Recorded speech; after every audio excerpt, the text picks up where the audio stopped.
లాగుతున్నాడు, జడో చైనో ఏదో వెనక నుంచి అటాక్ జరిగింది, అబ్బా అని జడ పట్టుకుంటాం మనం. తెలియాలి మనకి. ఇలా పట్టినప్పుడు ఏం చేయాలి, అమ్మో అంటాం లేదా ఏడుస్తాం. కానీ జస్ట్ చూడండి, లెఫ్ట్ హ్యాండ్ లేపి ఇలా బట్టి లాగితే ఇప్పుడు ఏం చేస్తాడు చూడండి, చెయ్యి వెళ్ళిపోతే ఆయన వెళ్ళిపోతాడు. మన దగ్గర బలం లేకపోతే మనం 4 అడుగులు వెళ్తుంటాం. కానీ ఈలో కొడతాం కదా, ఐస్ లో కొట్టవచ్చు, నోస్ లో కొట్టవచ్చు, నెక్ లో కొట్టవచ్చు, స్టమక్ ఎక్కడైనా అటాక్ చేయొచ్చు. వీలైతే చిన్న అటాక్ ఇలా కూడా చేయొచ్చు. ఇంకా వస్తే ఈ లెగ్ ఇలా అన్నామంటే పడిపోతాడు కింద.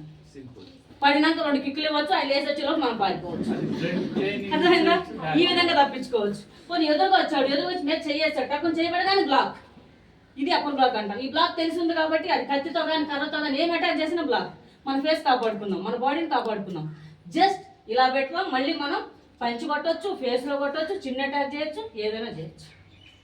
లేదా మళ్ళీ వెనక్కి తిప్పి ఇలా పెట్టేయచ్చు. ఏదో ఒకటి డూ సంథింగ్. ఏం చేత కాలేదు, చేయబట్టి లాగుతున్నాడు. ఇట్లాగా లాగిన వెంటనే కూడా ఏం చేస్తాం, కొరుకుదాం. పళ్ళు ఉన్నాయి కదా, ఆలోచన రావాలి ఆ టైంకి. ఇంకా బాగా తెలిసింది, ఈ హ్యాండిల్ పట్టుకొని ఇలా పైకి లేపి ఇట్లా వచ్చామంటే ఆ చేతిలో కత్తున్నా మనం ఏం చేయలేము. వాళ్ళతో అటాక్ చేస్తాం, జస్ట్ ఎస్కేప్, అక్కడి నుంచి వెళ్ళిపోతాం. వెనకేస్తే కూడా అంతే బ్లాక్. లేదా అతని హ్యాండ్ క్యాచ్ చేస్తాం ఇంత సెకండ్స్ లో. లేదా చేయబడినప్పుడు అతను నిలబట్టుకుంటాం. రైట్ టర్న్ ఈజీగా. అదే టర్న్ అయింది, బ్రేక్ అయిపోతుంది గట్టిగా చేస్తే. వీలైతే అటాక్. ఓకే, అలానే మనం ఇట్లా గొంతు చంపేస్తాం. ఇది కూడా అంతే, అందరూ వాళ్ళు పట్టుకుంటారు. అవసరం లేదు, ఇటంటే రాదు, ఇటంటే వస్తుంది. ఎందుకు వచ్చింది ఇప్పుడు ఇలా పట్టుకున్నారు కదా, చెప్పండి. చూడండి, ఇలా పట్టుకుంటే మనం ఇక్కడ పట్టుకుంటాం. అలా కాకుండా సింపుల్ టెక్నిక్ చూడండి. రైట్ కి అయితే వచ్చింది. అది కూడా టెక్నిక్ చెప్తాను చూడండి. వాళ్ళ చేపట్టుకుంటాం, భయపడతాం కదా, ఏడుస్తాం కదా, కామన్ అది ఎవరైనా. ఇటు 1 ఫింగర్ ఉంది కాబట్టి ఈజీగా వస్తుంది, ఇటు 4 ఫింగర్స్ ఉన్నాయి కాబట్టి రాదు. అంతే, అది టెక్నిక్. మనకు తెలియదు, చాలా సింపుల్. చెయ్యి కూడా అంతే, 2 చేతులతో పట్టుకున్నాడు. ఇప్పుడు కూడా అంతే, ఎటు లాగినా రాదు, ముందుకు లాగినా రాదు, బతుకు లాగినా రాదు, ఏడ్చినా వదలదు. కానీ పట్టుకున్నాడు కదా, మనమే వదిలించుకోవాలి. పైనుంచి hand release, again attack, attack on nose. Nose also sensitive part. మీరు చేయండి, చేస్తారు. ఇది కూడా అంటే పైన 2 ఫింగర్స్ ఉన్నాయి కాబట్టి వచ్చింది, లేకపోతే రాదు.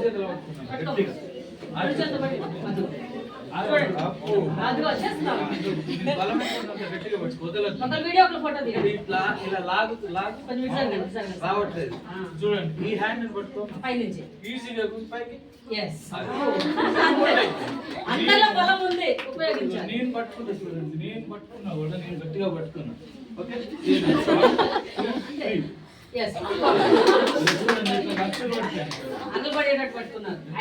అది సింపుల్ టెక్నిక్.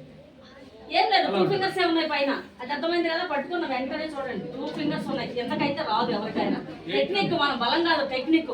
మన గ్రిప్ కోసం ఒక కాలు వెనక్కి, ఒక కాలు ముందు. ఇప్పుడు ఇంకా గ్రిప్ ఈజీగా. అది ఇలా ఉంటే కూడా మనకు బ్యాలెన్స్ ఉండదు. ఇలా ఉండాలి. కొట్టే వాళ్ళు ముందుకు వచ్చి కొడతారు, తప్పించుకునే వాళ్ళు వెనక్కి వెళ్ళి తప్పించుకుంటారు. అగైన్ మళ్ళీ మనం అటాక్. అర్థమైందా? ఇలా నంబర్ ఆఫ్ టెక్నిక్స్ ఉంటాయి. థ్యాంక్ యూ సార్, నాకు ఈ అవకాశం ఇచ్చినందుకు ధన్యవాదాలు. ఎంతో కూర్చున్నారా? మీకు రేపు నుండి క్లాసులు స్టార్ట్ అవుతాయి కదా, అందరూ పార్టిసిపేట్ చేస్తారు. ఓకేనా సార్, మీరు మాట్లాడండి.